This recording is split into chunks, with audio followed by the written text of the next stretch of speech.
weather personality, I guess. And so that's what I do. That's my day job. I cover all 75 counties on social media only. I don't work for a news channel. Okay. I just do Facebook, YouTube, TikTok, whatever. I'm on it. Self-employed then. Yeah. So I'm my own my boss.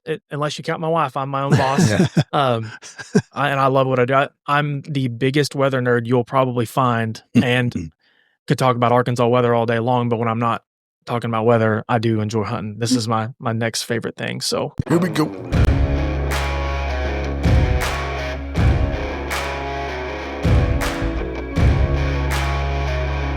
This segment's brought to you by Woodsman Custom Calls. Man, I've known Sean a long time. Great dude. He makes a great call. I haven't helped him design the camo cutter, which we saw what that thing did in Missouri this year. Man, yeah, we had a heck of a trip up in Missouri. Ended up taking 3 birds on that trip. Yes, sir. That's one of the 11 calls he makes out of his Outlaw series, mouth calls. But he also makes slate calls and glass calls if you need those. We've had Sean in here on the podcast. Really good guy. Great call. Designed by killers for killers.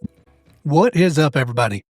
Welcome back to the Hunt Experience Podcast, episode 42, 44, 45, 44. You got it. So I usually say that as a question. I was coming in hot like I was confident that time. Oh, you had it nailed last week, man, so I just knew. Yeah, I did. Yeah, you said 43 right out the box. 42, 44. Man. 44. 44. Yep. We're here. Sorry I delayed the show. Got a bad wing. Yeah, so they're not going to amputate or nothing? You're all good? No, he actually said, man, I don't hate your MRI right now. You got a lot of this, and this is tore, but it's still connected to the bone. And this is bruised, but I think it'll heal. Let's not cut it yet. So you're just old? I don't know, man. I don't know what it is. He says it looks like I took a big impact. I'm like, man, the only impact I had was that California wave that was 9 foot tall, and I turned my shoulder into the next morning when I woke up. It was hurting. So I'm like, you think it'd still have a bone bruise from that long ago? I was like, yeah. Really? Yeah. So, wow. Doing physical therapy, took another shot in the arm, all that stuff. So yeah, we'll see. Well, you haven't been doing anything, have you? Yeah. No, it's like I'll 5 tell you days what, straight. I told my wife that the other night. I was like, man, I got to take some ibuprofen. So the day I cut down 12 trees is what the number was. With a 16-inch bar. 16-inch bar. Yeah. Yeah. I thought that was awesome. Jim Kendall came over. He was like, you cut those trees down with that? I'm like, oh, well, yeah. Just got to go around it. Yeah. Just got to work at it a little bit. Jeez. He comes over there like a 30-inch bar or something like that. Hammered it down. Slinging chips 15 feet high. And I was like, oh, that's what a chainsaw does? Like, man, I grew up cutting wood all year long. We always had a wood stove. Cut it in the summertime so we could sell it, but we didn't use. And like, I ain't trying to get in a chainsaw. I'm like, that's not what I'm doing. Like, I don't really want to cut wood. No, yeah. I just want this little bitty one in case I get into a bind. Yeah. But, yeah, cut them all down. And I had to push one of them over. So I was trying to blow them all, basically to the west. And cause I still want to drill and not have a big mess there. I was wanting to drill where my plot screen was, right? Mm-hmm. And the wind was cooperating for that, except for one tree. It was the one over by the big pine on the west hand side, that big elm that sat over there. Yeah. And I literally cut my notch out and started cutting through it. And instead of it kind of, going over and leaning, it just hit the notch and then thunk, just sat down on my chainsaw.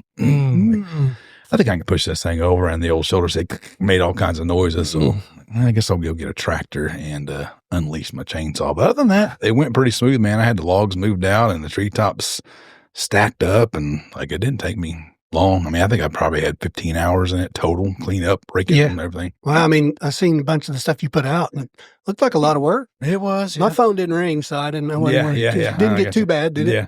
No, not too big of a bind. I almost called you over on that corridor deal, though, because I'm like, is this a bad idea or a good idea? Because to me, you pull the trigger? I did. I'll show you you'll see if you come over this evening. I want to come over and take a look. And I'll tell you something else I did. I had some leftover rye, so I drilled my spots again. Tell me he's going to do that. Yeah, drilled those, and I had some leftover rye, and I hand seeded that whole trail. Mm-hmm. And not that it makes a difference right now. We'll probably just keep it mowed down. But I'm thinking if we may even do clover since it's so shaded. I know rye will work too, but I want to have something to maybe pull those deer down that corridor before they come to the supplemental feed spot and the destination spot. So I'm thinking about making that a little bit of a grazing path instead of just a corridor. There you go. So I was going to pick your brain on that. How wide is it? It's tractor wide. Okay. You went tractor width? Okay. Yeah. Okay.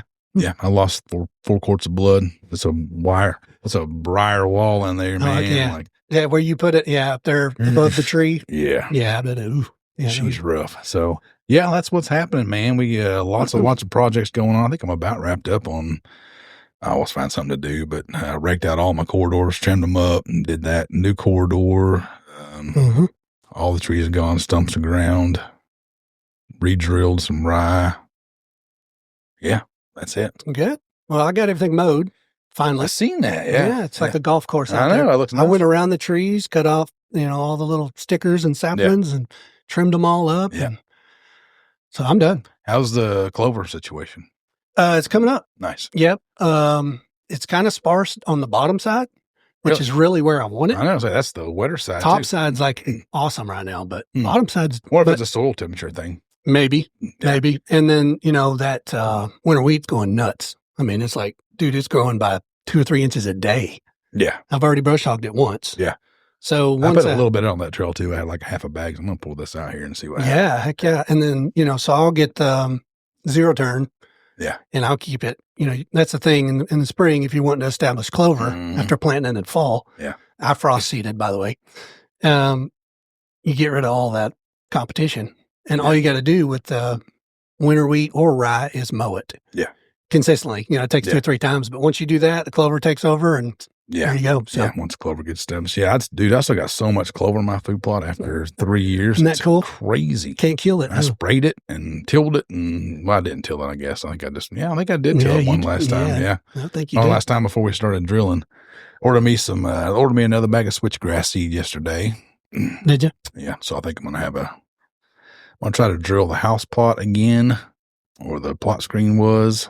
It did come up, but it was still a little bit somewhat. You had to extend that out and then try to get that west side and those bare spots done. So hopefully it'll be here fairly quickly. Everything's sprayed and kind of ready to go. So you're caught up almost, right? Almost, yeah. Sweet. You were couple pods ago. You're like, dude, I don't know how I'm gonna do all this stuff. Yeah, I still got a rental. He was ready to quit, and he started. Still got a rental to remodel, but we'll get to it. Yeah, there'll come a time. Yeah, one of these days. Stay away from that stuff. It's rented, so I'm not too big of a hurry. Well, today, man, we got a special guest in here, Mr. Zach Hall. Welcome. Yeah, thank you guys for having me. I appreciate it. Yeah. So this dude, get online, look this dude up because he's a pretty popular fella online. Yeah. So, dude, tell me a little bit about the weather side. How'd you get into all that, man? Well, I've always been a weather nerd since I was a little kid. And growing up, I always wanted to work in the weather industry. And I always thought, well, I want to be a storm chaser. And then it was like, well, I want to be a weatherman. And then it's, one thing next. And as I got older and really started to kind of develop my plan, I kind of strayed away from the weatherman stuff and was more so in the storm chasing world. Yeah, that adrenaline side. Yeah, in my early 20s. I had a government job for quite a while. And I've studied weather meteorology since I was a little kid, and I've never stopped. And even whenever I was in college, instead of pursuing the meteorology degree route, I went a different route, and I actually studied criminology and all sorts of different stuff. I didn't know what the heck I wanted to do. And but like I said, I never stopped studying weather. So I continued doing that and storm chasing, field research. And I actually got to a point where in my early 20s, I was what you would consider a professional storm chaser. I did it as a profession. I made money. Cool. Yeah. Worked with media outlets, and I had a lot of success doing that. And I had a blast doing that. And it was everything you'd probably imagine when it comes to craziness. I've done blizzards, tornadoes. I've been through 3 major hurricanes, like on the beach. Wow. That's awesome. I've seen a lot of tornadoes, and I had a lot of fun. But as my kids got older, I started missing stuff that I really regret missing. And my wife was incredibly supportive and never once asked me to stop, even though I kind of wish she would have, but she didn't. And the last few years, I've always had a presence in the Arkansas weather world. I'm from Arkansas. I lived, near Fort Smith. And with time, that Arkansas weather presence started to build up more and more. And I spoke with my wife a while back, actually last year, and said, I think I'm going to chill on the storm chasing side a little bit and just be a weatherman. Right. I'm 30. My kiddos are growing up. It's time for a dad job. And dial it back a little bit. Yeah. One of my best friends, Garrett Lewis, was a TV meteorologist in this area for 20 some years. And he was pivotal in guiding me in how to do this properly and get away from the storm chasing world and settle in as a weather personality, I guess. And so that's what I do. That's my day job. I cover all 75 counties on social media only. I don't work for a news channel. Okay. I just do Facebook, YouTube, TikTok, whatever. I'm on it. Self-employed then? Yeah. So I'm my own boss. Unless you count my wife, I'm my own boss. And I love what I do. I'm the biggest weather nerd you'll probably find, and could talk about Arkansas weather all day long, but when I'm not talking about weather, I do enjoy hunting. This is my next favorite thing. So, well, we're kind of deer nerds, so we're same. We're weather nerds too, but only when cold fronts are. Yeah. The northwest winds are magical. So now we need to. We got your number. We can call you. Say, hey, when's the next? Tell me what's going down. Insider tips. Yeah. Hey, you guys give me tips on food plots. I'll tell you the wind direction. All the time. They're coming, brother. They're coming. I guarantee that. Yeah. Well, it's funny. Sorry, Chris. It's funny you said that because, dude, out of high school, I almost went into meteorology. Hey. I mean, I did, and I was thinking, I don't want to be a weatherman. I don't want to be on TV. You know what I mean? It's because that's what it was back then. Yeah. Right. You know, and I was so enthralled with it, though, man. It's like every tornado. My senior thesis was on tornadoes, natural disaster. I mean, I love that stuff. That's exciting to me. So when a storm comes through, I'm one of those weirdos standing outside like, yeah. You're getting struck by lightning. It's like, no, this is awesome. Yeah. So I can I could see going that direction for sure. Yeah. For me, I almost did it. Like that was, but I just wasn't too thrilled with the pay scale. That they don't get paid enough for what they do. It's hard work. And I mean, you're literally trying to predict the future. It's not easy. I live it all the time. And wasn't real big on wearing suits, as hilarious as that might sound. You know, you're on camera all the time. Yeah. I just thought maybe there was a different route I could take to get into the weather world. I'm thankful I was able to do so. But that's just kind of how I've settled into it. That's cool, man. Yeah. That's cool. I've always been enthralled with it too. And me and my son, he's the same way. It's like we both kind of love it. And it's like, you know, coming up 13, 14, 15, 16 for his birthday, he's like, you know, Dad, will you get me like one of those storm chaser tour deals like for my birthday? That's what that's what he wanted to do, is like go. And I was like, I'm in. We watched all those shows. But going back to, you know, being a regular meteorologist and like wearing a suit all the time, is like, when I was a kid, there was a guy, and we watched him, you know, every day. Ken Rank was his name. I know, I remember that. Yeah, he was always on there. Before my time, but I know they do the weather for 40 years. You know, you're never going to get a job in your hometown doing that. And now we're to the age to where, like we just talked about, there's Facebook, YouTube. You don't have to worry about working for somebody. Right. Exactly. And plus, you can probably do a way better job, have more freedom of what you're covering, what you're doing, and you know, your own little style to it. Once you get that following, it's like, you don't really. Yeah, when I looked into it, you know, of course, I'm a lot older than you are, but 17 years older, I think. It was like $25,000 a year. Yeah. What you got paid to be like on TV and. Yeah, like I said, now that where we are with the social media platforms, you know what I mean? I think, you know, there's probably still a lot of boomers that watch the news every night. It was like a big deal at our house back in the day. You know, the news came on at 5 and there may be something different at 6. Yeah. No talking. Yeah. You had to watch it. The news is on. But I don't think too many people do that anymore because you don't have to watch commercials, you know, listen to all, you just find the weather. Well, I think exactly what you just said. For my generation, I'm 30, and most people my age or younger, I have never, and the only time I ever watched the news growing up was when Garrett was live during severe weather. Because I grew up in Hackett, Arkansas. Sure. But now, and I do severe weather coverage on Facebook and YouTube and everything. Like you'd watch on the news, you can cast it to your television. Yeah. Just like if you're watching the news. But I think for me, the most success I have found on Facebook is people can type in Zachary Hall, Arkansas Storm Tracker. And if there's something coming, if it's going to snow, if there's tornadoes, whatever, I'm going to have something on there. And you can read it in 2 minutes or 30 seconds. Exactly. Yeah. No commercials. You have to listen to all that stuff and wait for the, If there is no 30-minute wait for the segment, you know, just get on Facebook and look me up. It'll be on there, or TikTok. I post every day on TikTok and YouTube and all that. So it was funny. The boy came over, what's today? Thursday, Tuesday, probably rolled up unannounced. And I was in the garage just kind of sitting on my workbench, and I was watching some of your YouTube stuff. Oh, cool. It was like some tornado stuff. I was like, what are you watching? It's like, I'm going to check it out. So we've always done that. Watched, you know, all the old original Reed Timmer stuff and all the whole Discovery Channel, what they had there. And ironically enough, you talk about liking it from a little kid. Last night, I actually watched the deal on Netflix, and it was called Twister. And did you see that? Joplin? The Joplin deal. And do you see that kid on there? I think he was like, 13 or something? Oh, yeah. And they actually brought him in because, like, we don't have enough people. And he went there to, like, had been mentored by this guy for like 3 days, the Joplin main guy. And he ended up like, here we are. And stepped right in there. But the dude was like infatuated with the weather, and they were in an airplane, and he was telling his mom, man, the weather feels kind of weird. And they didn't. They're from California, I believe. Yeah. Didn't know anything about a tornado, but that's where he wanted to go, was Kansas. Wow. Or, Missouri or whatever. And so, yeah, it was pretty cool. So I watched the thing last night, as a matter of fact, and was like, oh, I'm going to check this out. And it was, I think there's maybe 3 different people telling their story about the one that took out Joplin. Is really cool and really sad too. I mean, when you see something that was nasty. That was horrible. That was a nasty one. That was pivotal for me. That happened when I was in high school when the Joplin tornado happened. Was it 11, I think? Mm-hmm. Yeah. And then, it's still the costliest tornado of all time. Really? I mean, that's a mega EF5. It doesn't get a whole lot stronger. And like, I remember thinking, because that's only 2.5 hours from here or so. And I remember growing up thinking, how in the heck did one of the strongest tornadoes in history happen 2 hours from the house? Yeah. Like, that storm system, you shifted 100 miles south, man, somebody we probably know. Yeah. Oh, yeah, no question. It just goes to show you that, I know we've been lucky in this area lately. Yeah.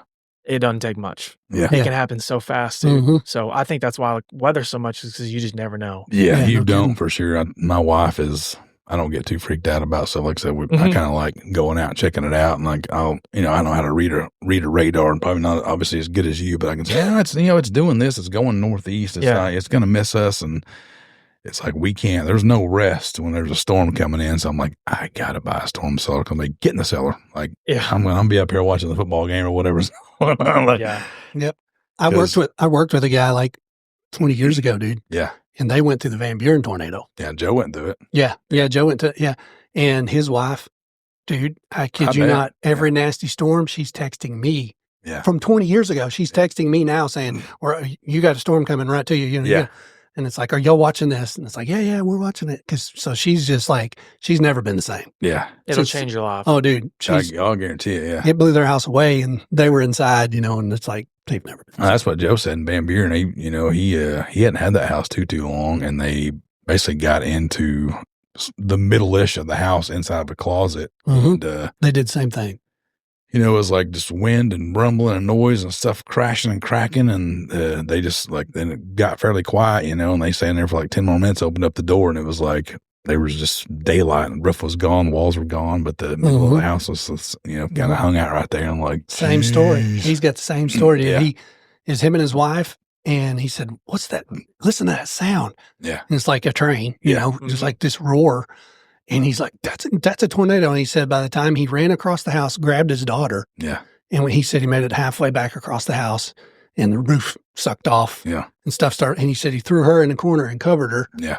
And just stuff piled up around them, and that their whole top of their house was gone. And well, like, guys like Zach and everybody else involved with this stuff, they do such a good job now of kind of giving you a warning. But not everybody is. You still see so much tragedy around it because people, are at work or at school or not listening to that. Older, they're on the radio, or, whatever they're doing. It's like next thing you know, boom.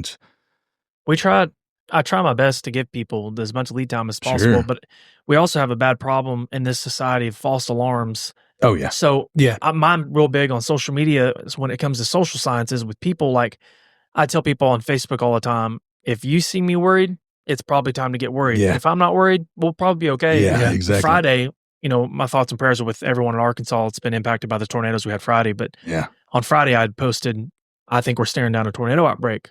I don't say that stuff on Facebook unless I mean it. Yeah. So that's my goal, is to always keep people informed and prepared. And if unfortunately we're going to deal with more severe weather this spring, we do every year. Oh yeah. I just hope people just pay attention to it. Just stay prepared. You don't have to stay panicked. You don't have to stay up all night over it. Just have a plan. You'll be all right. Yeah. Most people will be just fine. Yeah. So. Yeah. And I guess I'm probably a little bit too cocky about it. A lot of times like, all right. She's like, "Well, what are we going to do?" I said, "We're going to bed." And she's like, "Well, what if tornado?" I said, "It's our time." Yeah, that's pretty much my. And that's not the right attitude. My wife's not that way. She's up with the lights on, walking around. So I'm like, I might as well get up too. And like, here, look, this is the path of it. This is where we are. Relax. But her mom is like, I just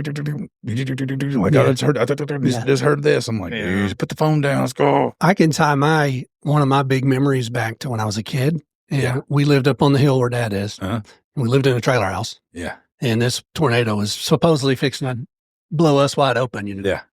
Well, the pond, Fox's Pond, they had just dug it. It didn't even have water in it. Okay. And Dad's like, all right, everybody in the truck. I'm like, what? It was like 2 a.m, you know? Yeah. I was a little kid. We all got in the Chevy. He drove down inside the pond, and we sat in the pond as the tornado went over. Oh my God. And I was so intrigued by that as a little kid. Yeah. It's like, you know, it's like a fear factor with a little bit of, you know, and it's like, okay, I gotta get into this. I gotta learn more about this. So I was always I love that kind of stuff. I seen one little bitty one when I was a kid, and we were living over on Browntown, and ironically enough, that area back then, you know, there was no property lines. When you're 10 and you're from California, you got planted in the woods. I just walked everywhere, but one went through there a long time ago, and there was trailer house parks. I remember a boat being, you know, like aluminum boat, like wrapped around a tree. Well, I remember my mom, she was very frantic too over tornadoes, but looking back towards the mountain, one started and then went right back up. Yeah. It's like, what'd you get out of? Yeah. Yeah. I'm sure this one was the smallest tornado you could have. But in our mind, it was the worst thing ever, you know? Yeah. So. I've seen a lot of tornadoes, and it doesn't matter from the first one I've seen. If we saw one right now, I'd still be acting ridiculous. It's so weird because it's just something, you know, there's so many people live their whole life never see one. Yeah, exactly. You know, the first one I saw by myself, I remember thinking like, this is not real. And then, you know, the last one I saw last year, I remember thinking like, oh my God, it's crazy. Yeah. Well, especially, you know, like some of the ones you watch the shows of. It's like they're kind of out in the middle of nowhere and pastures in Kansas, and, you know, there's not going to be any injuries and nobody's going to get hurt. You may lose a barn or something. Like, it's so cool. Oh, yeah. Well, it's awesome. I tell people all the time when it comes to the storm chasing stuff, unfortunately, I was there for the Rolling Fork, Mississippi tornado in 2023. Yeah. And that messed me up bad. Yeah. I was the first one out of the town because we were in town. We fled the town and then was the first one in town. And so we saw back in and see all the carnage. Horrible. I mean, it's close to an EF5 as you can get. And, you know, seeing that side of tornadoes, really, it'll mess with you. But I've also been on the other side and seen tornadoes out in Kansas and Texas in the open plains where it's not impacting anybody but some groundhogs. Yeah, exactly. And the science, the science is incredible. I mean, it is. You know, you can admire the science and hate the destruction. Sure. So, yeah. Yeah, it's crazy, man. Yeah, well, that would be fun, man. I mean, I know I would love something like that. I mean, just the adrenaline side of it. It's a blast. Yeah, I can imagine. I know, see, what did we do? We fixed your little storm tracker. Oh, yeah. So not too long ago, you ever had that dude in some bad stuff? Yeah. That car's been through major hurricane. I've been close to tornadoes with you, and I don't like to drive into them. Sure, I'm not Reed. I don't have put your stakes down. Yeah, I'm not interested in driving. I don't think he even does it anymore. He just like gets a rental and gets some insurance. Like the crap get beat out of them. They got the Dominator. They use Reed's a friend of mine. Yeah, they use it sometimes, but he Reed's a mess. He's always in something else in some sort of vehicle. But yeah, the one y'all fixed for me, I appreciate it. By the way, y'all did a great job. Yeah, Brent, thank you. That car, I've taken that thing all over the place, man. It's been really reliable. Yeah. So I drive a Ford Explorer, a 23 model. It's the Timberline edition. It's got really cool wrap on it. Severe weather graphics all over it. It's like a driving tornado is what it looks like. So. Yeah. Cool. Heck yeah. So is that movie pretty accurate then? The Twisters? Is that the movie? It's not the movie Twister. It's actually like a documentary. I'm talking about the movie that just came out, here a lot too long ago. The second Twister. And that dude would pull up there and he would like drill his things down. Yeah, the ones I used to watch with the old Dominator, they're more just kind of like spikes. But yeah, the one I saw the movie where they drill. I didn't know if that was embellished or what that was. Well, it's okay. It's like I've told everybody. The second movie and the first movie, there's moments of accuracy. They paid their respects to the meteorology world, but there's plenty of Hollywood. I'm not driving into people's fields that I don't know and drilling drill bits in, but and shooting fireworks. Yeah. Oh yeah. I forgot about that. But some of the stuff they show, the Congo lines, a lot of times you got there's seasoned chasers that are in Congo lines driving, trying to track the storms. Yeah, I bet. The congregation before the storm at the gas station where they drive in playing the music. And in that movie, they said there's some rednecks from Arkansas. Yeah. I still don't know who they're talking about in the movie, but hopefully not too. I guess it could be me, but what were you playing when you went over there, bro? But a lot of that stuff they did a good job in that movie. I enjoyed it. Oh, it was fun watch. I liked it. I liked it. So what kind of do you have to have any specialized stuff like in your office or whatever to do this stuff with, or are you just using basic? So you're talking about like data and whatnot? Yeah. How do you gathering all your data to be as accurate as you are? So I have an office at home, and I've got several monitors and a Mac and all that good stuff. So I've got the tech side covered. And when it comes to data, a lot of times if we have severe weather, like the day of, I've got a radar product of some kind, radar scope usually. Yeah. I use WeatherBell a lot. It has all my RTMA data, so like real-time mesoanalysis. Okay. And then I don't know what that means. Yeah. Well, it's I mean, basically like real-time measurements of the atmosphere, from temperature, dew point, wind speeds, anything you need. And then I have high-resolution data where I can see into the future a little bit. And it's not always super accurate, but sometimes it is. Well, it's the future, right? Yeah. And then obviously always trying to work with the National Weather Service. We have offices in Tulsa and Little Rock and Memphis and Shreveport. So always trying to feed info to them and get info back from them because they issue the tornado warnings, the advisories, and so. And they got a lot of that information from guys like you, right? When I was storm chasing, nowadays being more of a weatherman, I'm at home, so I'm just feeding them. But reports so pivotal from the public. I'm blessed with a large following, and people send me so many reports real time. So you got 5 things going on at once when you're trying to take all that intel in as well. It can be stressful. Yeah, I can see. It can be stressful. So especially if one comes in at nighttime and you're not getting any sleep that night, I'm assuming. No, there's going to be some nights this spring where I'm sure the coffee's going to be on deck. Yeah, so it's coming up. My the guy that I use, he has his own paintless dent repair company, and he's already hit me up. You getting ready for this year? Oh yeah, you getting ready for this year? He's like, looks like it's going to be a good one. Like, well, it seems like to me, and this is just, I'm going to get a little nerdy on the meteorology stuff, but I like it. I love it. Texas and Oklahoma right now are really in a drought. And Kansas is too. So sometimes when that happens, the dry line that they generally observe that gives those Dallas hailstorms and Oklahoma City hailstorms, that dry line moves east. Yeah. And is a big triggering factor for storms. That's what happened on Friday. The dry line was over central Arkansas. Yeah. Folks, this is like stuff that's happening usually in West Texas. Oh, wow. So that dry line can move east. And if it does, I feel like we here in Arkansas and Missouri and Mississippi and so on have more prolific severe weather. So large hail, tornadoes, whatever. So it could be, I don't know. Yeah. I guess we'll find out here in a few weeks. He's kind of techie when it comes to that stuff too. He'll, as far as like the hail stuff goes, he sends me all these models, and I don't know where he's getting it all from, but that may be what he's talking about. He's like, looks like it's going to be a good one this year. Y'all ready? Yeah, we're ready. Bring it on. May need to hire a couple more guys. Some years are worse than others. Yeah. We have some years that are sure. Yeah. What was it, 2 years ago? You guys was just hailstorm after hailstorm after hailstorm? I think we did 2 big ones and a little one. Yeah. We had like 3 right there. It's like, hey, Chris, are you booked up? Oh, I'll see you next year sometime. Yeah. I think we did have like almost 18 months worth of work. Yeah. You were slammed. I remember that, dude. Yeah. Jeez. Yeah. Crazy, crazy times. Well, I seen your post on Facebook about your food plot. Yeah. I was like, I got to comment on this, man. I'm glad you did. Yeah. And so that's kind of how we got together. Yeah. So we've got some history. We went to church together several years back. Yeah. And so tell me about your food plot plan, brother. Yeah. So I've got a permission piece here with some family friends of mine, around 110 acres. Nice. And it's mostly hardwood timber. And we talked about it earlier, but I grew up hunting over feeders and just kind of the generic style hunting. Well, this year and the year prior, I really committed to kind of branching out and trying to get away from just bait sites and hunting more travel corridors and bedding areas, close to bedding areas. And that property, it's 110 acres, mostly hardwood. I knew that we were going to need more food. And so we've been working real hard on TSI. So opening up the canopy some, and we want to get a burn done when it's safe.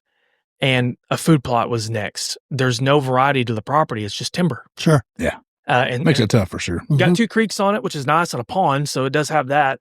And so the owner of the property gave me permission to go in, and we cleared about an acre on a ridge. And you saw the photo of it. It looks like a completely different world. Looks good, dude. Thank you. Looked really good. The guy who did it, William Vines, did a great job. He cleared it for me, and just waiting on my soil samples to get back and hopefully get some lime in. I got seed ordered, and I don't know what it's going to look like next fall, but I'm hoping that I'm hunting over some green good stuff. It'll be good. Yeah, it'll be good. You're taking the right steps. This first food plot that I've ever done by myself, so I'm really, really excited. We've got some really nice deer that I think will take advantage of it. Yeah, for sure. Welcome to the food plot family. Yeah. Yes. You're going to be an addict before too long. Well, I was telling him, I started in the year 2000, planted my first food plot. Okay. I have never looked back. Yeah. Yeah.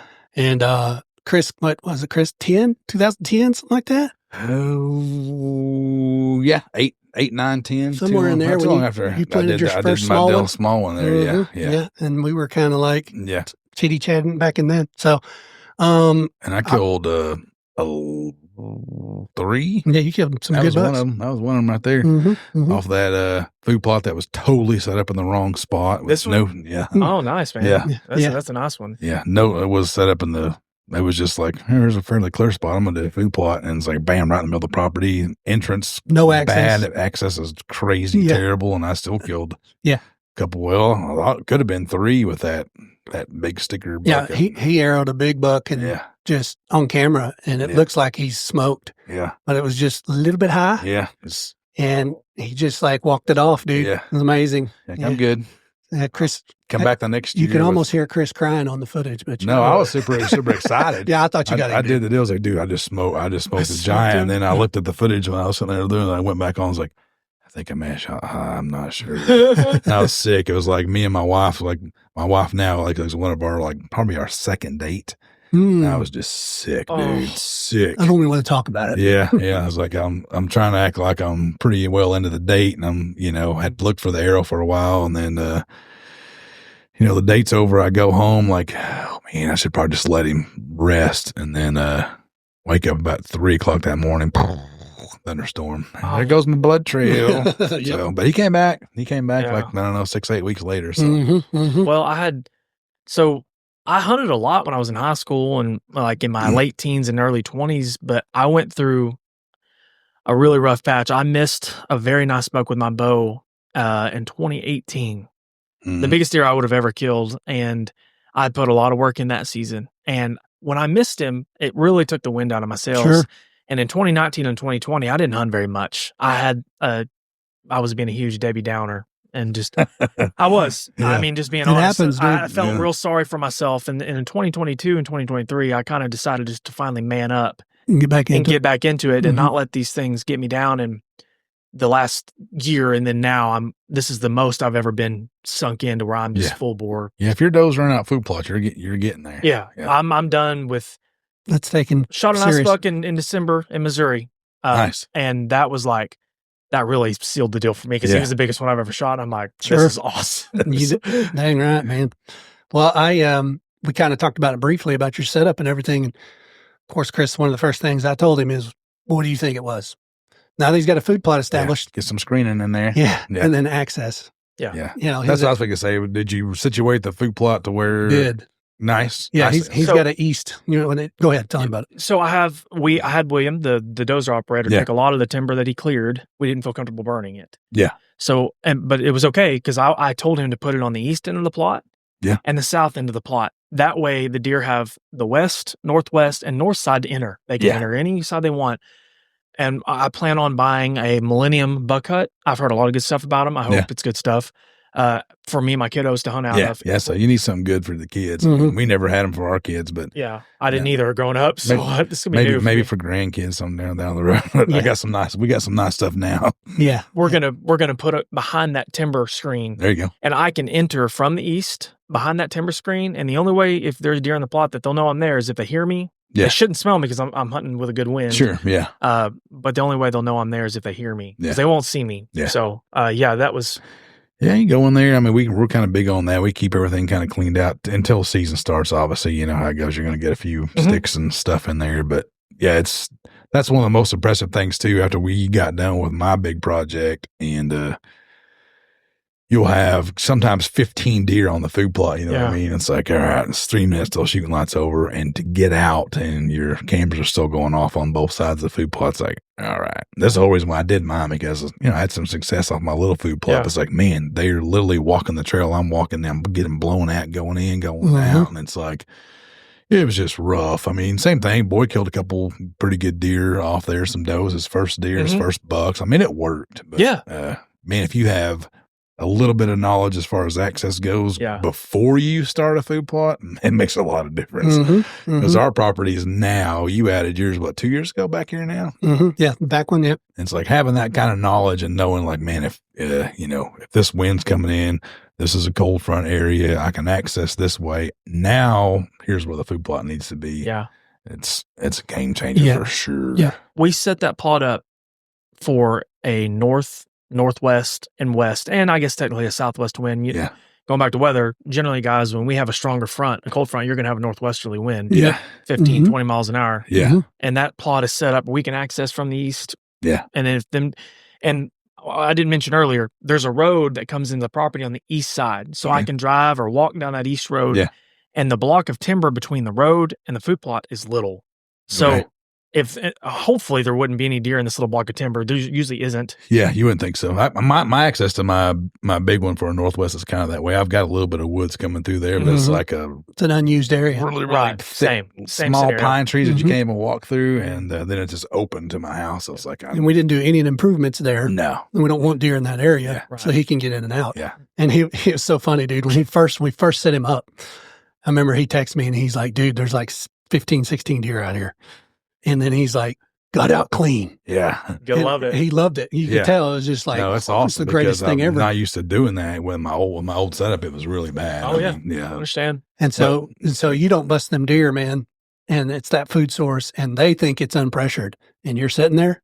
It's a matter of time, isn't it, Chris? It's a matter of time. There's hundreds of acres of timber too to the west and southwest of the spot. Where you're at, you're going to have some wops coming there. That's what I sure. That's what I said. That's my hope, man.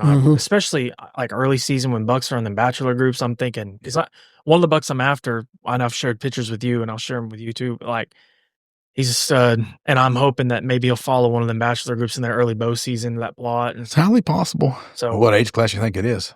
He's 4 at least. He may be 5. He could be. He's a stud. But he's really, really tall. Is he a 10? I think so. Yeah. I mean, I'm talking like 13, 14, 2s probably.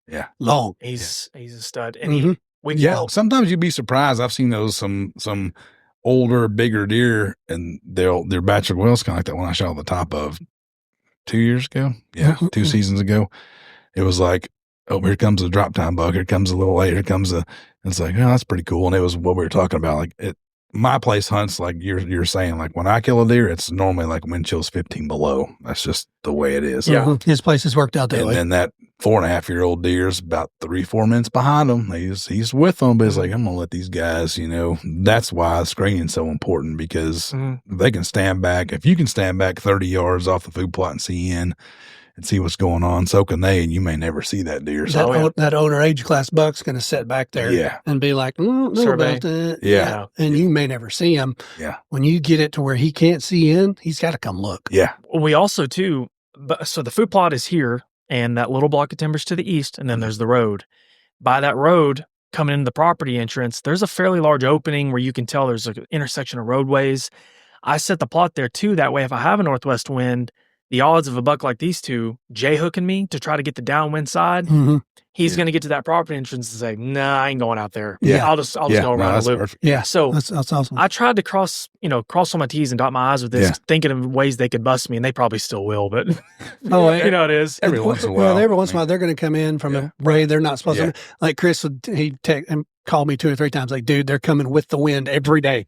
Why are they coming with the wind? And I'm talking about one was that 4.5-year-old busted up buck that wind at his back walking into a food plot. Like I'm sitting there like looking over here. It's like, what are we doing, guys? So just come strolling in. Does it matter anymore? I mean, to me, it says they're really comfortable here. Right. That's the way I take it. Yeah, that's kind of what we decided on that, for sure. I mean, I don't think a 4.5-year-old deer, you wouldn't think, I mean, especially not over food. They're not going to, I mean, if they walked with the wind in their face all the time, they would be in Canada. But it's exactly. Like, to coming into a food plot, you just expect they're going to probably circle that food plot to make sure. And even though I feed, when it's supplemental feed time, I feed on an e-bike or a golf cart, midday, super quiet, in and out. So, I mean, not really pressured, but I mean, there's always some pressure, and, we have houses nearby. We're not, in the middle of nowhere. So, that's the other thing. It's like, you may have the potential out there. We talked about this on our place. We don't have big deer living on us, but with 115, with what surrounds you possibly could. Yeah. And I'm really lucky because the property that we hunt to the south, there's 400 acres. To the north, there's 160. And then we talked about the gentleman who owns the property to the west earlier. And then to the east, there's 300 or 400 acres. I mean, it's surrounded. And how much pressure do you think you have around there?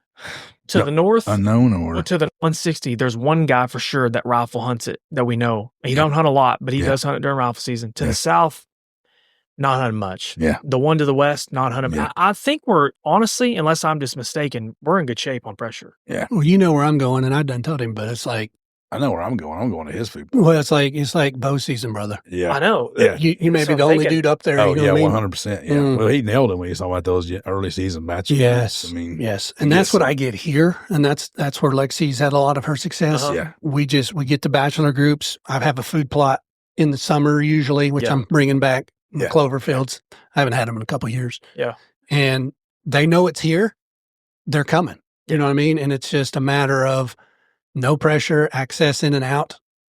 Yeah. Make it happen. From all evening. From a 30,000 foot view, before I did this, me and my partner Kyle, when we were discussing it, unless we just don't know about it, you know, looking at the properties that surround us, I don't think there's food plots like this, especially on where we're talking about. Yeah, we talk about that all the time. It's like, I have my neighbor, he has a little food plot, and then Jim Kendall's, they work together and they're friends, and me and Jim are friends, and me and Josh are friends, but they come over to look at they were going to use their stump ground. They ground a couple stumps for me and everything. And it's like, couldn't ask for a better neighbor. You can see this from, you know, all of which, you know, I've got the big plot, and I've got 3 little kill plots, and I'm constantly managing. And, you know, it's like, we talked about it early on, like, he's eventually going to cash in on everything I'm doing. Sure. And you got to be all right with that. That's going to happen.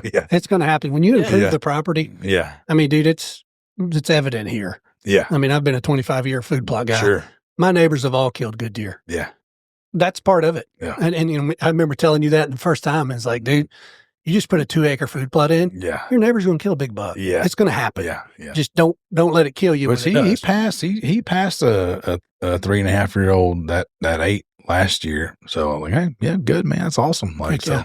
Yeah, for sure. You know, it's nice if you can get on the same page. Sure. Stuff like that too. Absolutely. And I don't take anything away from anybody that wants to shoot or whatever. You know, if it gets maybe your heart, weekend warrior kind of your heart pumping and it makes you excited to shoot it.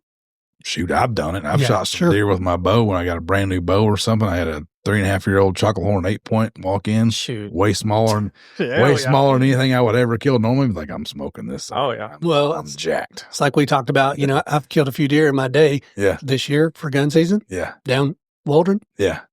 Oh yeah. I took a 110-inch deer, dude. Yeah. I mean, and it was one of them deals where it was like, okay, I'm going to pass him. Yeah. Okay, I'm going to pass him. Yeah. Okay, I'm not going to pass him. Yeah. Yeah. That sounds like all of my chaffee hunts. Like, I'm not going to kill a doe right out of the gate. Like, on the way, and people start shooting. It's like, I'm going to kill that doe when it goes. So, yeah, it's whatever makes you happy, man. And that's the honest truth about it. Yeah. You know, we all started out in a progression. You know what I mean? It's like the first few deer I killed were like this, you know what I mean? And I was so jacked. Yeah. Oh, yeah. It was the greatest day ever, you know? Yeah. And then you killed a 6-point and he was a little bigger. Oh my gosh, you know? Yeah. And so sometimes that's everybody that's the best. Right? I started my boy out that way. I would show pictures, and like, when we go in the morning, you cannot kill these deer if they come in. You can't. I mean, because I want you to start off with a doe and then a forked horn or a spike, and work your way up. I think his was a 6-point, his first buck he killed. Yeah. But you know, it was one of those deals to where, gosh, you start them off. Now, I went to Missouri. How old was he? Probably 11, 12 maybe, when he killed that whomper over there in Missouri. But that was a different. But you made him work for it. Yeah, oh, yeah. You made him work. Yeah. He didn't just get that one. Oh, no. It wasn't an easy weekend for sure. No, it was like move the stand 3 times in 3 days and in the middle of the night. No sleep, no food. Yeah. Yeah. Well, my boys are learning with this food plot. We're in, right now, it's process of getting rocks and tree debris out of the plot before we seed it. And the boys this last weekend on Sunday morning spent 3 hours along with my wife. Yeah. There you go. Jordan, if you're watching this, I love you. Everybody's all in. That's nice. Hey, and they're learning. Come fall, they'll realize, or Rhett, my oldest boy, he'll be 7. He's realizing the work you put in now, this is when you kill him. Yeah. Yep. Oh, yeah. That's the truth, man. I want him to learn that, because when he gets older, he's probably going to be way better deer hunter than I ever was.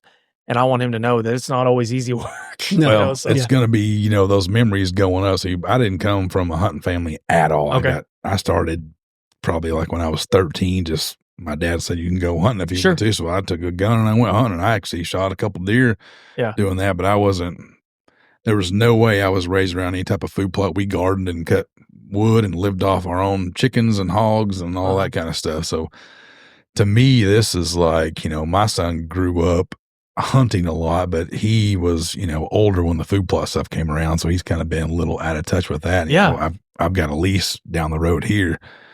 And I tell him, you're not hunting the house. You can go, there's 3,500 acres on the side of the mountain. You can go hunt that if you want to. I mean, it's free if to family, so go hunt it. But the food plot's mine, sorry. There's buckets of sweat out there. That's mine. Blood and by myself. And sweat and everything else. So it's like, we're not going down this road. Oh, see, I created monsters because my daughter and my wife, I put on big deer early. Yeah. And it's like, if it's not a 150, I ain't shooting it. And I was like, you know how hard that is to do in Arkansas? Yeah, I know. I was talking to Cook the other day about that too. He's like, man, did you not kill a buck this year? I was like, man, I didn't. Probably should have. I had some older class deer there, but it's like. Not the one. But so I'll give you a little story. We did the 40-acre project on his place, and we got his place set up, and year two, he kills a 176. Oh my Lord. Yeah. Year two. Spoiled now. Yeah. I would have been dying. And so he's just like, I'm going to let that 8 go. I'm going to let this one go. Well, I don't talk about it a whole lot, but it really does change the way you hunt. I'm not going to lie. Oh, it does. It really does. It's like he's talking about my Missouri deer in there. Dude, that warped me. Yeah. And I killed that big deer, and I come back here, and I'm like, I ain't shooting that thing. What are you talking about? Yeah. Because, it changes your psyche a little bit. Yeah, no, it really does. I had one deer this year, and I just told you that story when I middle of the rut, and I was climbing down, and I would have killed that deer had he come in 5 minutes earlier, and he was a big wide 8-point. I was standing on the ladder, climbing down the stand, and I mean, I could reach out and touch this buck, and he'd pushed a doe right past me. I'm just standing like, oh my God. If he'd have been 5 minutes earlier, I could have killed him at 20 yards. Yeah. So I got to ask you, because I'm curious, this 176 that you killed, did you kill him over a plot, or was he rutting? Plot. Yeah. Second year, dude. Yeah. Early season or late? Oh, what was it? It was one of those deals we had sleet on the ground. And he's starving. Yeah, December 23rd. December 23rd. Yeah. Rifle? Did you come with a rifle? No, bow. Yeah. Dude, he come out. Oh, yeah, the Christmas hunt's after. He come out, and I call it bowling pinned. Yeah. He come out, and there was a pile of does, and he just dove right in the middle of them. Yeah, they had actually kind of scraped out the bird and stuff. Had scraped out a spot where there was still a little bit of food plot left, and we'd had a big cold front winter deal. I think it was more icy and sleet stuff is what it was. Major cold front. I remember. Major. And I mean, it was cold. And I mean, I remember walking out there and like I was immediately just beard was froze up and told the wife, like, I'm going tonight. And I really hadn't had a picture. He was a second year buck, but I hadn't had a whole lot of pictures of him at that time. Mm-hmm. And he came out. There was like 4 does sitting there, and I mean, he shoved those does out like it was in the middle of the rut, and then he takes off in the woods. I'm like, my God. So I had a grunt call with me. I don't even know why. So I'm like, and the dude steps back out and like stares a hole through me. I'm like, there's no way he can see me. There's no way he can see me. Well, he's making ground to me. And all of a sudden he blows and like whips around and takes off, and then just happens to turn broadside. I arrowed him. Well, there's a button buck. I guess that spooked him or something, but he blew and took off running. Just so happened God turned him around at 30 yards, maybe 35, I think. Yeah. Mm-hmm. I was guessing. And I didn't even know what buck it was. I mean, I just knew it was because I'm not once I see, oh my gosh, it's a shooter, I'm not looking at that anymore. Yeah. We're eye droppers. Yeah. You see that rack, you're like, okay. Yeah. All right. I'm not doing that. Can't look him in the eye. Can't look at the horn. So I bet you were freaking out. I would have been freaking out, man. Yeah. I stuck him and I was like, all right, I feel like that was pretty good, but you know how it goes. Oh, like, you never start second guessing everything. And then I walked over with my flashlight on my phone, and I see like a little bitty speck of blood, and I went to the edge of the switchgrass. Mm-hmm. It's like, I'm getting out of here. Like I'm going to leave him. Yeah. So I'm not even back to the house yet. Call him, dude. I think it was a pretty good deer, but I'm not sure on the shot. And he comes out there with his camera lights or whatever, and they're like shining. It's like just spray on both sides. Lung spray. Yeah. And where I'd stopped looking for that deer, it was probably 15 yards? 15 yards where I stopped. He just piled up. And we went over there and we're like, oh my God. Because our horns coming out the back, so the horns come out the side. Dude, you have to show it to you. He's got a kicker that comes off and does this. Mm-hmm. Oh my God. It was crazy. Well, I'd had that buck a year before that. That was what I was going to ask. Yes. Did you have any history with him at all? Yeah. I had him a year before that. A bunch more, actually. Yeah, a lot more pictures the year before that. Okay. And what did Brad say it was? 6.5? 7.5? 7.5. Was it 7.5? I was going to say 6.5. I didn't know. Sure. One of the two. Yeah. So I had a lot more pictures of him as he was older. Yeah. than when he was younger. But the only thing I would get was one little spike, so I named him Spike. I've heard y'all talk about this on the show. Yeah, Okay, yeah. cool. And it's like, but when you roll him over, he's got the same thing coming out the side of his head, and like, oh my gosh! Like, so we ended up taking that deer to the Big Buck Classic up there. And that's awesome. Now you won quite a bit of stuff with it. Yeah, quite a bit of stuff. I think I was second in the county. It was so First funny in the county. So funny. Congratulations! That's awesome. So I got to be there on the recovery, and I'm supposed to be filming, and I'm flipping out. And then he's like, "What deer is that?" I was like, "Dude, is that Spike? Yeah, is that Spike?" I couldn't. I don't know. And so we get him back to his house, and I was like, "All right, dude, I got to score this thing. I got to score this thing."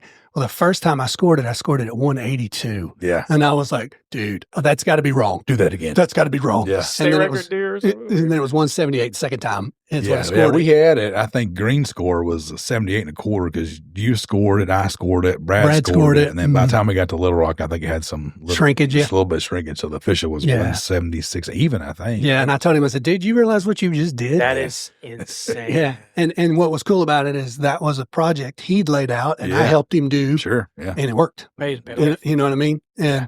And I attribute a lot of that to access. He was able to get in and out all season long. Yeah. You know what I mean? The does were like living there. Yeah. And same thing with you, man. If you can pull that off to where I'm out here, I'm looking for George, I'm looking for George. Yeah. And George don't come in, and there's, you can get out. Yeah. And then they never know the better. Dude, it's just a matter of time. Yeah. So we have the cell cameras all over the property, and my boys love looking at the pictures. Oh yeah, and naming the bucks. And I've never really been into that, but I think it's hilarious. And my wife saw a photo of this buck that we're talking about, and she was like, "Well, he looks like a George," and I'm like, "George? What a horrible name!" She was like, "No, he looks like a George." And my kids thought it was hilarious. So ever since we've called him that, and it's stuck. It's stuck. Now me and my buddy Kyle were always joking about it, but George is his name. He's a stud, and hopefully next year I'll have a good story like you do with. Hopefully I can. No, it's only a matter of time with that. It sounds like you're doing it kind of right, and plus the pressure's another big deal too. What your neighbors are doing is huge. Yeah, it is. I truly think that we're in good shape, especially if I can get an opportunity before rifle season. And I know that I might not. Yeah, but sometimes you guys know after rifle season's over and things kind of settle down into December or even January. Yeah. Sometimes you may get a second chance. 100%. Oh, he's proven year after year that the nasty cold is your friend. Yeah. Because that's when his place Whenever comes you alive. think you could die when you're in the tree, that's when you get out there. Yeah. Right. Surviving. Right. Yeah. And if you're going to have a blind, and so me and him kind of got into building stands too. Okay. So we started building our own stands. And what's yours called? Deer Mansion? The Deer Mansion. Yeah. Yeah. He's got chairs and shooting, and his floor's padded. Yeah. And got a urinal in there. Yeah. He's got a urinal in the corner. Oh my God. Pipe down to the ground in a gravel pit. Yeah. It's too ass. And we put windows in it so he can, raise the window up. But I used to make excuses for not hunting late season because I'd always say, "Well, I don't have any good gear for this." And I know that people give people a hard time about the whole Sitka thing or First Light. Yeah. I bought me some Sitka gear this year, and it was costly. Oh yeah. But I hunted January, frigid temperatures. Yeah.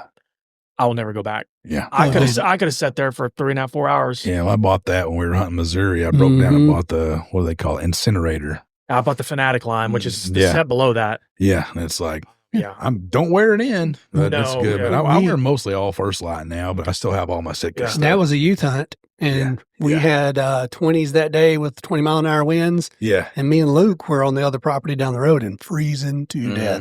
I mean, it's just like you got everything you got on, your head's covered.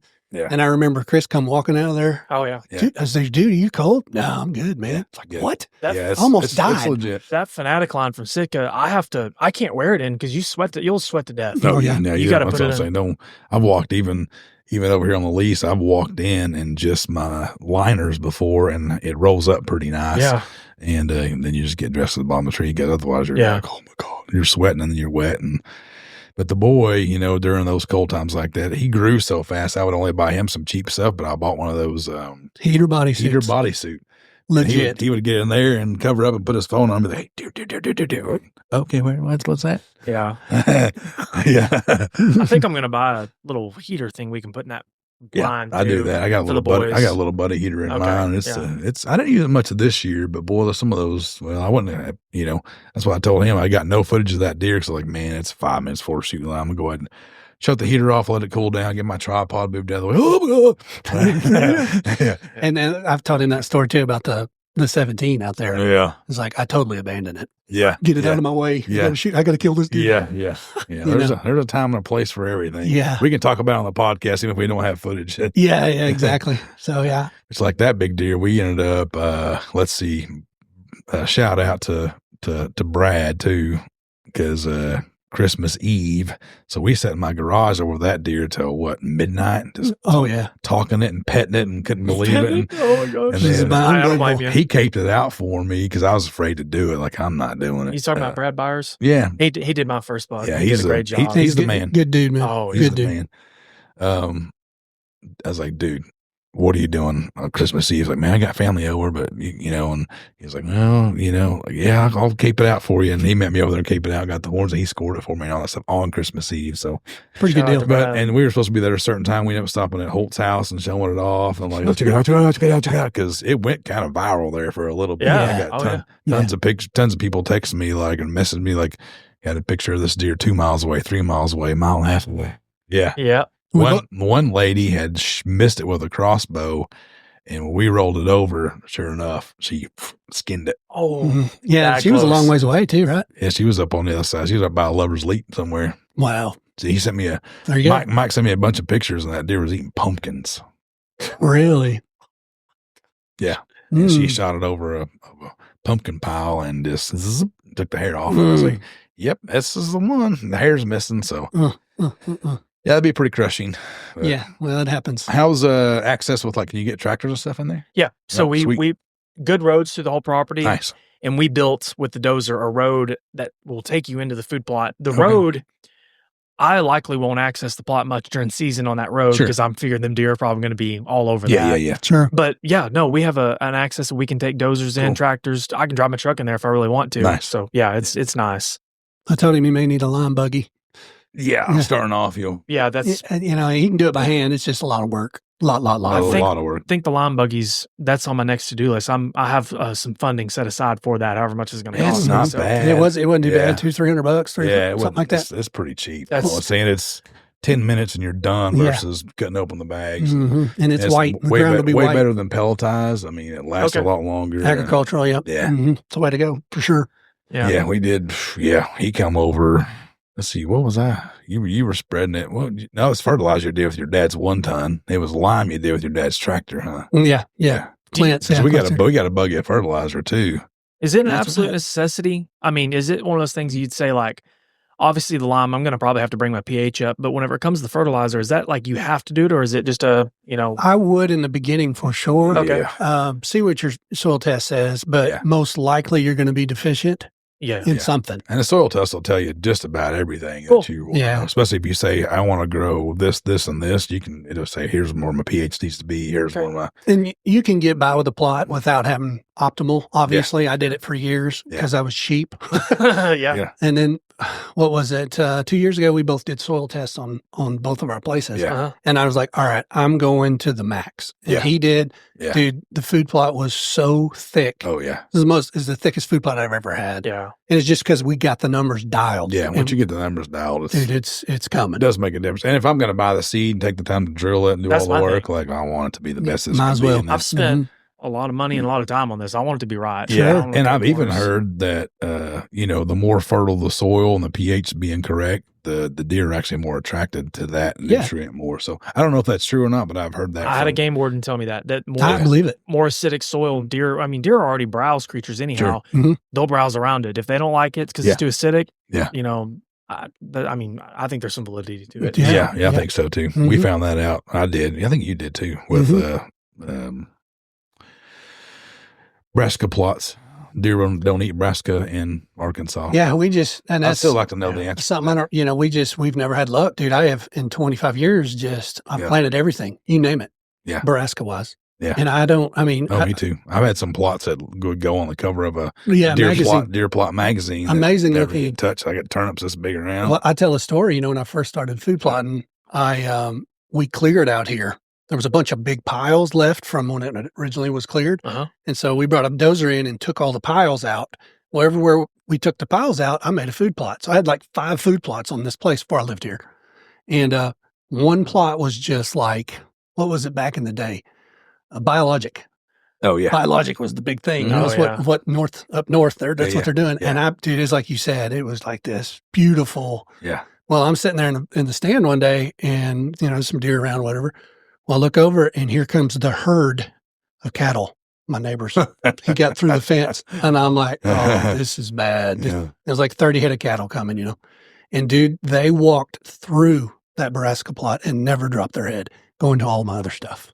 Yeah, and I was like, if the cows won't eat it, the deer ain't going to eat it. What's happening here? Well, I always heard, like even the turnips, like, well, once it gets cold, the sugar goes up to the, and then it's like, I've said over, and they rot. Yeah, that, what was the name of that? I think it was called like Sweet Spot or something. It had all kinds of stuff in it, but it looked so beautiful. Like, oh my gosh, you got to kill 180 to deal with this thing. It's like, they really don't like it that much. They'll pick around and try to get some of the rye out of it, and that's about it. But you got equipment, planning, you got tillers and stuff like that.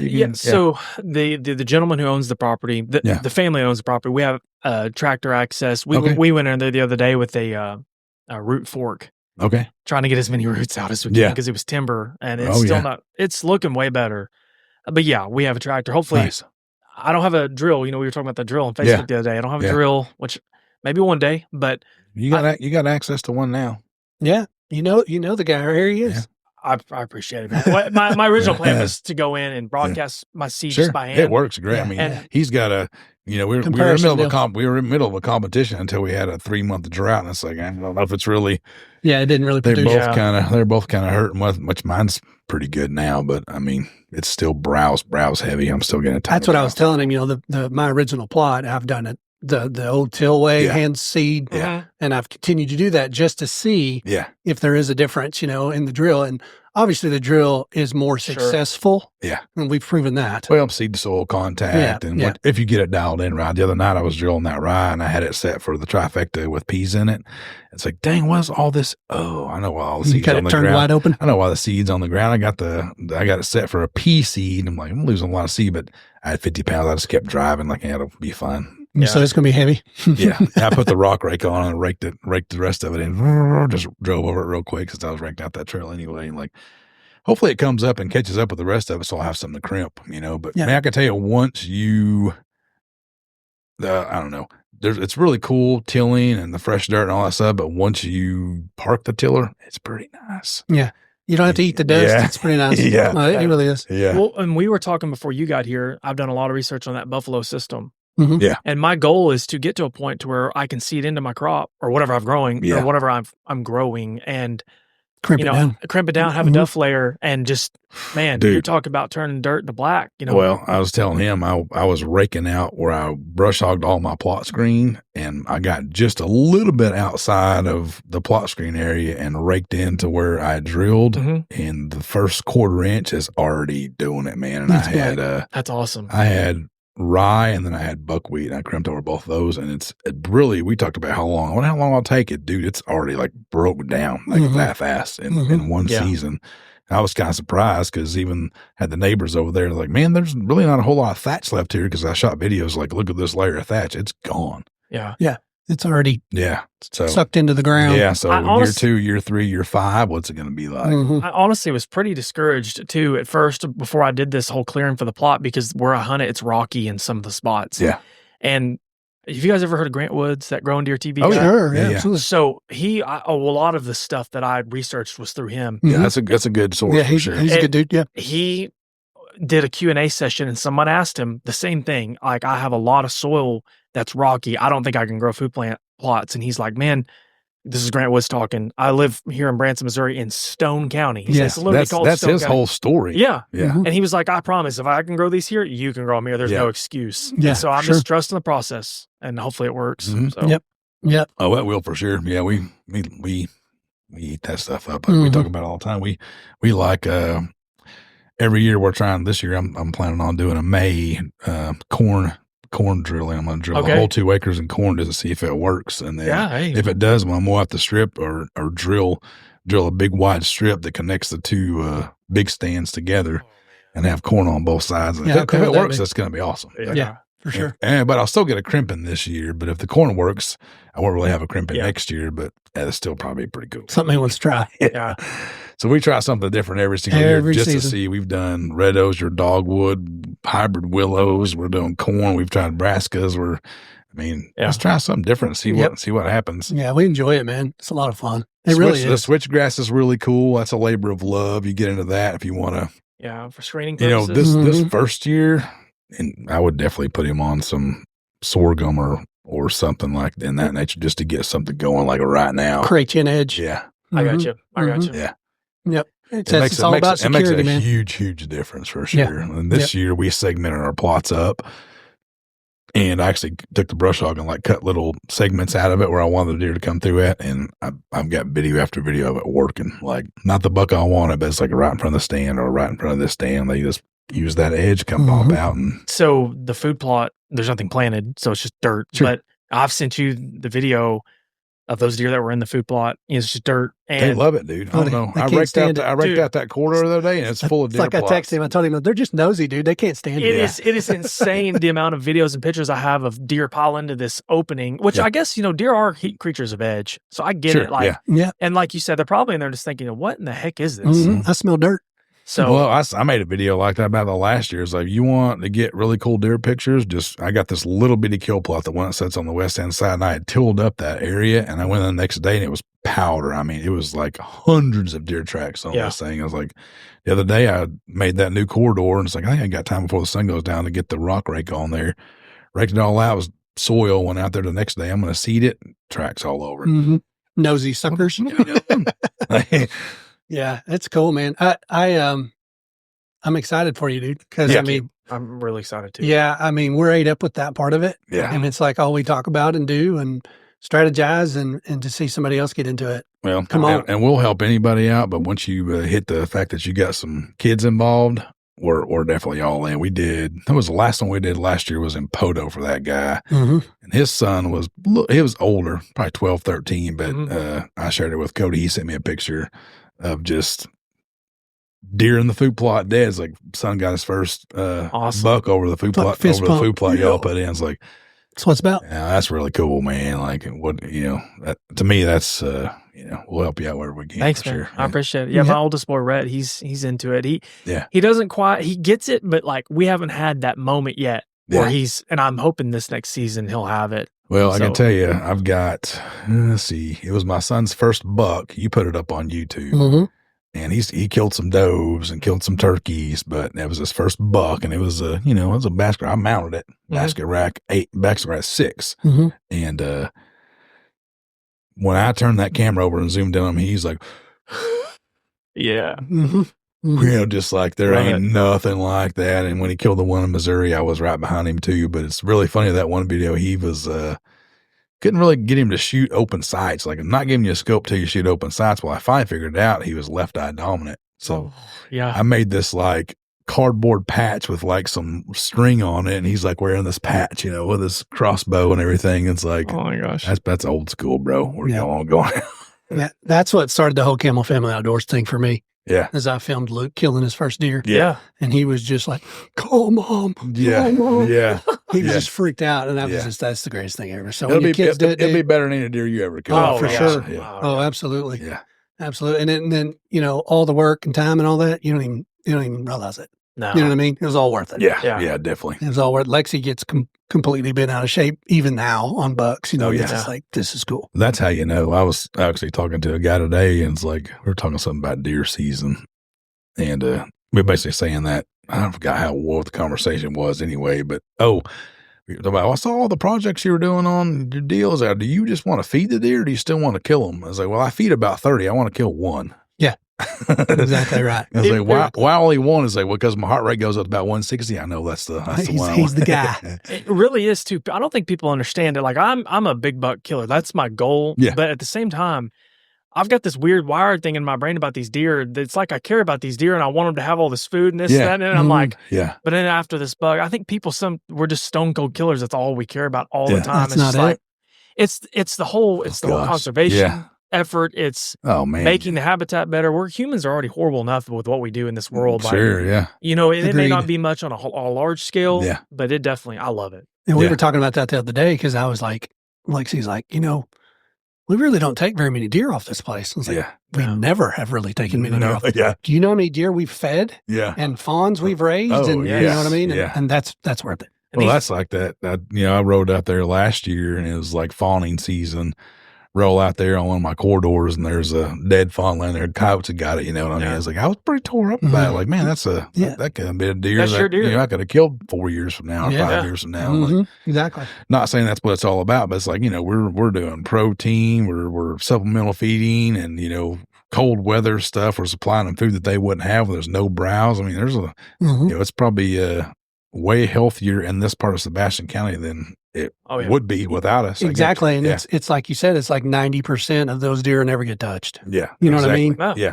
And so you're just helping the whole place. That's what I said. It's like, no, I spent a lot of money on equipment and seed and fertilizer and all that stuff for one. To kill 30, but or to feed 30, I only want to kill one. Exactly right. Exactly right. Yeah. That's hunting in a nutshell for sure. But with kids, it's a lot different because, you know, it's about the experience. It's, you know, a little deer is a good deer. A doe is a good deer. I mean, there's going to be a lot of memories made year one in that plot. I can see it, man. Yeah. Just I haven't. When we get a chance, we need to come up and take a look just to kind of see what you're talking about. But it sounds good, dude. Yeah, sounds really. And kudos to you for getting one going. I mean, because there's not a lot of people that want to spend that kind of time and money. And it comes down to work. Yeah, and a lot of people love to hunt, but they don't like to work, man. Yeah. And the thing is if you'll work.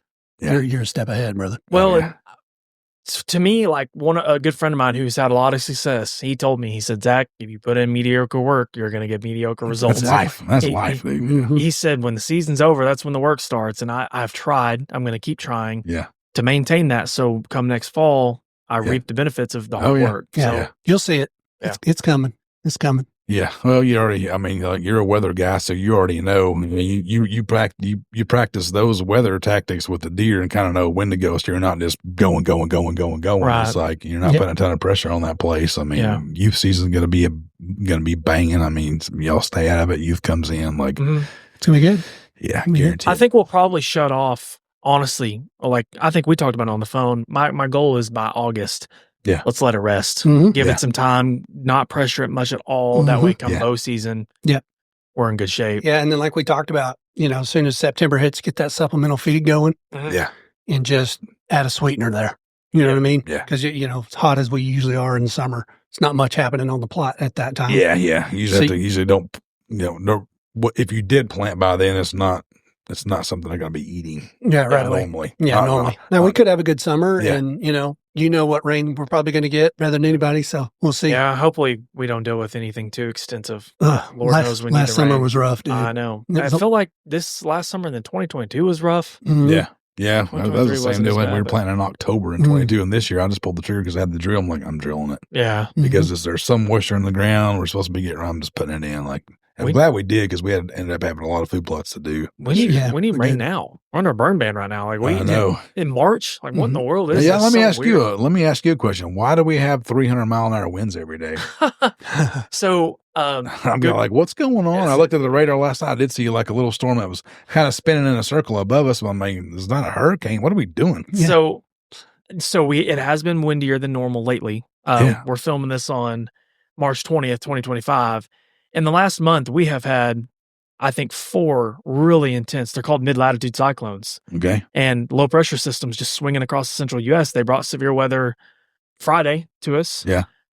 Yesterday up in Illinois. I mean, I did see that, yeah. We've had some intense systems. And whenever you have these, one of the systems was like 975 millibars. That's a stout. That's like a, I don't know what that means, but it's like I'm getting tired of picking stuff up around the house. Well, it's think of a hurricane. You think of a hurricane. Yeah. All that is a tight swirl. I mean, when they really okay. So I looked at the radar last night. It looks like one up above us. I could see that. I was like, it looks like a hurricane's going in the middle of Alabama or something. Missouri. A mid-latitude cyclone is just a fancy word for storm system. Okay. And so when these storm systems are really strong, the pressure gradient is strong. They're like vacuums. They suck everything in towards them. Oh, wow. And that's what creates the wind effect here. Oh, okay. And I mean, guys, yesterday it was just bonkers. Yeah, it was crazy. I had to go to the school and I was like, well, let's just park over here. It's a lot easier. And my wife's like, I don't want to walk that far in the wind. Like, it's wind. It's not rain. Yeah. Like, what are we doing? But it was bad. We had 60-mile-an-hour non-storm-related gusts yesterday. Yeah. That's crazy. For Arkansas, it's pretty rare. See, I was up in Northwest Arkansas last week when it did. We had some mega wind day. Yeah. Oh, yeah. Dude, it was blowing me all my van. I mean, I was having to two-hand it to hold it. It has been windier than normal lately.